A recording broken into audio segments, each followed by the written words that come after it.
As world leaders gather at the United Nations Annual Climate Conference, young activists are protesting for change across the country, including here in Rochester. KIMT News 3's Annalise Johnson shows us today's strike and what the students are demanding. She joins us live now. Annalise?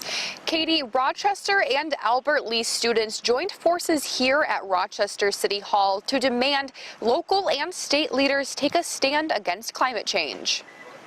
Students chanted, "Climate change is not a lie. Do not let our planet die."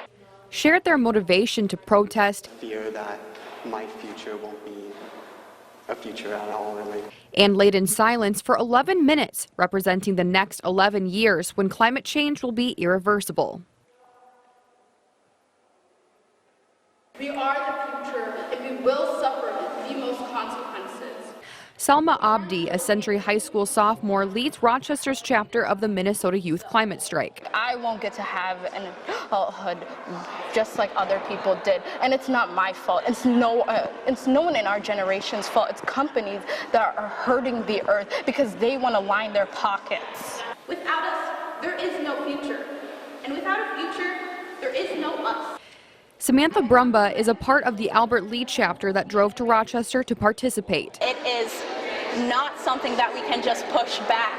It is something that we need to take action on and something that we need to work towards now. The strikers have a list of demands for the city of Rochester. Here's just a few. They want Rochester City Council to declare a climate emergency, the city to eliminate citywide greenhouse gas emissions by 2030, to cut down on carbon dioxide, and have a staff meeting within the next 2 weeks about climate change. I believe that youth will win. I believe that youth will win.